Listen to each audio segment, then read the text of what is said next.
Hello hi ನಮಸ್ತೆ ಎಲ್ಲರೂ ಹೇಗಿದ್ದೀರಾ? Welcome to my blog. ಇವತ್ತು ಏನು ವಿಶೇಷ ಅಂದರೆ ಪಕ್ಕದ ಮನೆಯಲ್ಲಿ ಮದುವೆ ಇದೆ. ಅದು ತಳಕಿಂದ ಹುಡುಗಿ ಅಲ್ವಾ, ಅದಕ್ಕೆ ಆಂಟಿ ನನ್ನನ್ನು ಕರೆದಿದ್ದು, ಬಾ ನಿಮ್ಮೂರು ಹುಡುಗಿನೇ ಅಲ್ವಾ ಅಂತೇಳಿ ಎಲ್ಲ ಶಾಸ್ತ್ರಗಳಿಗೂ ಹೋಗಿದ್ದೆ. ಮೊದಲಿಂಗ ಮಾಡಿಕೊಂಡು ಎಲ್ಲ ರೆಡಿ ಆಗಿದ್ದಾರೆ. ಕ್ಯಾಮ್ರಕ್ಕೆ ವೆಯ್ಟ್ ಮಾಡ್ತಾಯಿದ್ದಾರೆ. ಇದು ಫುಲ್ಲು ಮಾಡಿಲ್ಲ, ಎಷ್ಟು ಸಾಧ್ಯನೋ ಅಷ್ಟು ಮಾಡಿದ್ದೀನಿ. ಯಾಕೆ ಅಂದರೆ ಕೆಲವ್ರಿಗೆ ಇಷ್ಟ ಆಗಲ್ವಲ್ಲ ಯೂಟ್ಯೂಬು, ಅದಕ್ಕೆ ಬೈತಾರೇನೋ ಭಯ ಅನ್ನೋಕ್ಕೆ ಇಲ್ಲಿ ನಾವು ಅಷ್ಟೇ ಇದ್ದಿದ್ದು ನಮ್ಮ ಏರಿಯಾ ಅಂದರೆ. ಆಂಟಿರು ಅಜ್ಜಿರೆಲ್ಲ ನನಗೆ ಗೊತ್ತಿರೋರು ಇದ್ದರೆ ಕೇಳಿಬಿಟ್ಟು ತೊಗೊಂಡೆ. ಅವ್ರು ಏನೋ ಅನ್ನಲಿಲ್ಲ, ಮಾಡು ಅಂದರು. ಬಟ್ ಮದುವೆಯಲ್ಲಿ ಅವರು ಏನು ಅಂತಾರೋ ಅಂತ ಕೇಳಿಬಿಟ್ಟು ಪರ್ಮಿಷನ್ ತೊಗೊಂಡು ಮಾಡಬೇಕು. ಆದರೆ ಕೇಳೋಕ್ಕೂ ಆಗಲಿಲ್ಲ. ಅದಕ್ಕೆ ಎಷ್ಟು ಸಾಧ್ಯನೋ ನಾನು ಎಲ್ಲೆಲ್ಲಿ ಕ್ಷಣದಲ್ಲಿ ಕಾಣ್ತೀನೋ ಆದಷ್ಟು ವೀಡಿಯೋ ಮಾಡಿದ್ದೀನಿ. ಇಲ್ಲಿಂದ ಹೊರಡೋದಲ್ವ, ಇವರೆಲ್ಲ ಖುಷಿಪಟ್ಟರು ತೆಗಿ ಅಂತ, ಅದಕ್ಕೋಸ್ಕರ ಇದನ್ನು ಶೂಟ್ ಮಾಡ್ಕೊಂಡಿದ್ದೀನಿ. ಅದಕ್ಕೆ ಎಷ್ಟೆಷ್ಟು ಸಾಧ್ಯನೋ ಅಷ್ಟು ಶೂಟ್ ಮಾಡಿದ್ದೀನಿ. ಎಲ್ಲ ರೆಡಿ ಮಾಡ್ಕೊಂಡಿದ್ರು, ಕ್ಯಾಮ್ರಕ್ಕೆ ವೆಯ್ಟ್ ಮಾಡ್ತಾಯಿದ್ರು. ಎಲ್ಲ ನೋಡಿ, ಇವ್ರ ಕಡೆ ಶಾಸ್ತ್ರಗಳು ಒಂಥರ ಡಿಫ್ರೆಂಟಾಗಿತ್ತು, ತುಂಬ ಚೆನ್ನಾಗಿತ್ತು. ಅಕ್ಕ ನನ್ನ ಬೇಡ ಅಂದರು, ಆದ್ರೂ ಸೈಡಿಗೆ ಶೂಟ್ ಮಾಡ್ಕೊಂಡಿದ್ದೀನಿ.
ನಾವಿವತ್ತು ನಮ್ಮನೆ ಬೇರೆ ಮದುವೆಗೆ ಹೋಗ್ತಾ ಇದ್ವಿ.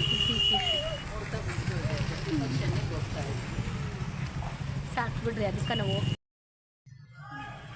ಅವ್ರ ಅಮ್ಮನೇ ಹೇಳಿದ್ದ, ಸ್ಮೈಲ್ ಬೇಬಿ, ಸ್ಮೈಲ್ ಬೇಬಿ, दूर जा बेबी, ಹಾಂ स्माइल, अच्छा स्माइल.